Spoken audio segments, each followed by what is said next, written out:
our next one, we've got the Kansas City Chiefs going on the road to take on the Green Bay Packers. Yeah, man. This Chiefs team, when their wide receivers can catch the ball, right?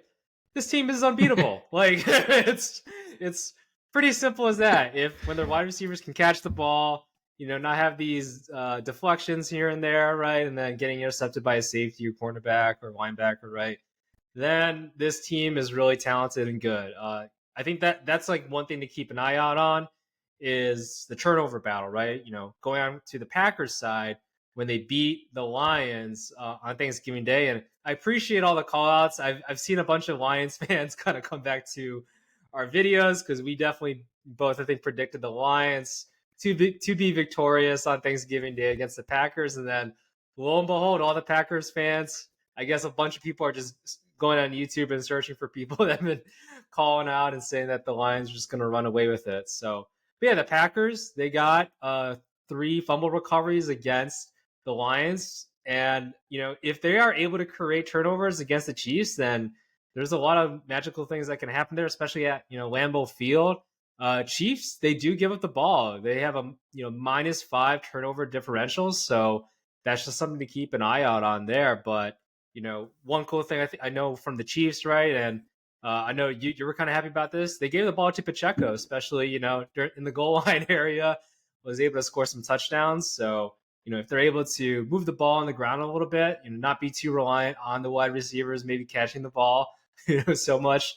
I believe like they lead the league in drops and everything there. But yeah, if they're able to, move the ball with Pacheco a little bit more there against this Packers defense, then I think the Chiefs can run away with this. But, it's a 6.5 favor for the Chiefs. Chiefs just have been playing really close games, and I'm not just going to, get them with anything like more than a touchdown, like, to be honest with you. So I'm going to pick the money line here for the Chiefs. I do think that they'll be able to get this road victory, set themselves up, for the number 1 seed coming out of the AFC here. Yeah. I mean, the fact that they were playing from behind against the Raiders, at home, I mean, that whole first half, it really felt like, what's really going on with KC. They've dropped some games this year and played some really tight ones against opponents where I'm like, losing to Denver, things like that. It's kind of like, who is this team, and what's actually happening, for them, even Philly. I mean, I thought they had that game kind of in hand, and it slipped through MVSs. So, anyways, for them to put up 31 points last week, I was pretty encouraged by that. I mean, it feels like this entire year I've been waiting for that offense to really like explode a little bit, like show us who you've always been. Like we're kind of missing that because it's felt like a very D heavy type team this year. All things said, they're 8th in the league in total offense. So, that's a bit encouraging. I did like the Pacheco scores. I mean, obviously he's on my fantasy team and, made it into my roster after some last minute fantasy advice by Wayne. But, the fact that he's so touchdown dependent is what I'm kind of looking at, like production wise. Like he doesn't really have those kind of big game breakouts on the ground. And I think they're truly missing like an RB1, like somebody who can really, establish it on the ground for them. I love Pacheco's fight. I just don't know if his talent is there to make him like a bona fide long-term running back solution for them with what their goals are. Receiving wise, love the fact that Rashee Rice has taken a step. He was the alpha last week and has really like started to get his name on the board week after week with a lot of big scores. I thought the defense, for what it's worth, at least last week, like they didn't show that same kind of pressure tenacity that they're usually, accustomed to. Like there's no reason why Aiden O'Connell should be going, into KC and at least like bringing his team to, a tough matchup against Patrick Mahomes and the Chiefs. Like, so I'd like to see them come back out and play a little bit more tenacious. On the other side of things, I mean, I've really been encouraged by Jordan Love's progression here in the last few weeks.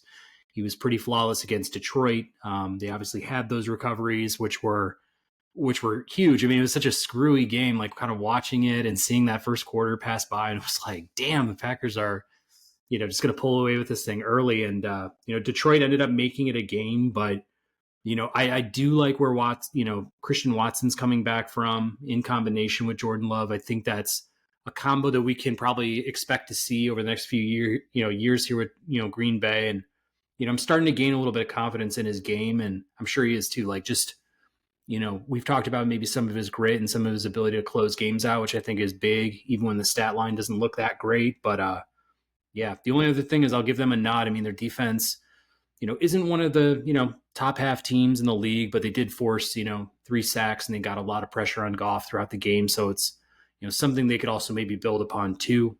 All that said, for Green Bay, I'm starting to gain more respect for them just as a team. Like, can they get to maybe 500 this year or just short? Like, it's possible. And I think for them, that's a huge victory. Like, they should take a lot of pride in that. But, I've got KC too. I think, they go on the road. Every team right now who's vying, at the top end of their conference, like they're trying to win ball games. They're trying to cement themselves with that bye. And I think KC's got just a little too much for Green Bay to handle, and they'll go over in this one. Yeah, definitely agree.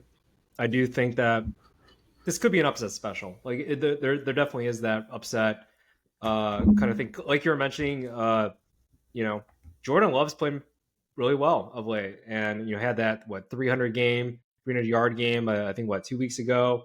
Jaden Reed's playing exceptionally well. I think this is rookie year. Like, how about that? 2 years of just young wideouts, basically for the Green Bay Packers here, and kind of developing in a slow, methodical way with the wide receiver talents that they have here at Dubs. Watson, like you mentioned, like this is pretty interesting how it's kind of all put together here, just young talented players like growing within themselves, and not necessarily having that veteran quarterback or wideout.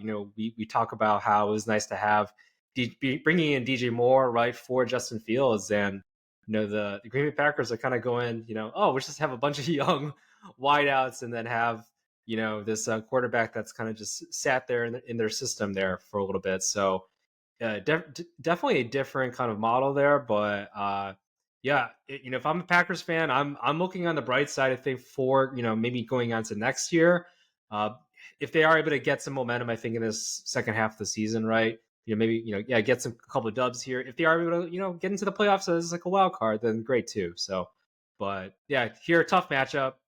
Even though it's at Lambeau, it's just a tough matchup going against the defending champs, Chiefs, Patrick Mahomes, Travis Kelce, etc. So Yeah.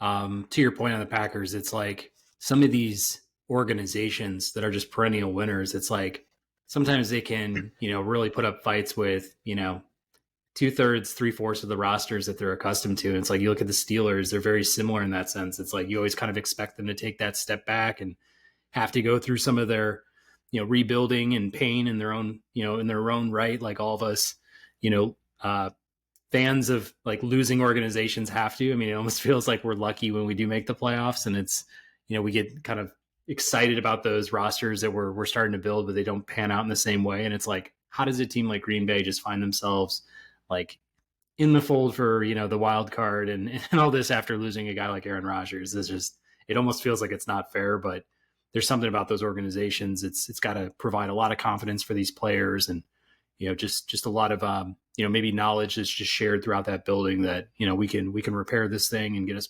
back on the right track.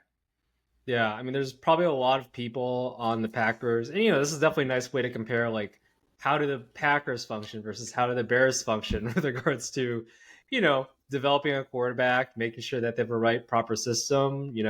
I feel like the Bears do it in reverse compared to what the Packers do. Like the Packers are very conservative, right, with regards to how the quarterbacks kind of churn out, right? They usually, we see that kind of what's happened with Brett Favre, and then now, then when having Aaron Rodgers sit a couple of years, and then having Jordan Love sit a couple of years, and we'll see what happens, with all of this. But yeah, they like let the quarterback mature with the team and have the coaching staff intact for that quarterback. Whereas the Bears, right? I remember hearing about this. Like it totally makes sense. Is Justin Fields rookie year, and then they switch coaches, switch offensive schemes. It's like you're asking a lot of the quarterback, and everybody's bringing up your contract, rookie quarterback contract situation every other week and trying to think about blowing it up. Like that's just way too much pressure, or a lot of pressure for a quarterback. These are 22-year-olds, 23-year-olds, right? It's like they got they're still trying to figure out life. So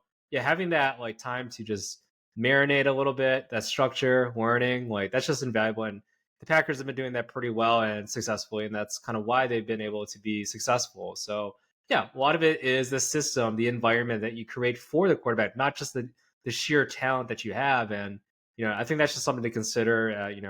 As Bear fans, as we like look and envy sometimes the Packers a little bit here. No doubt.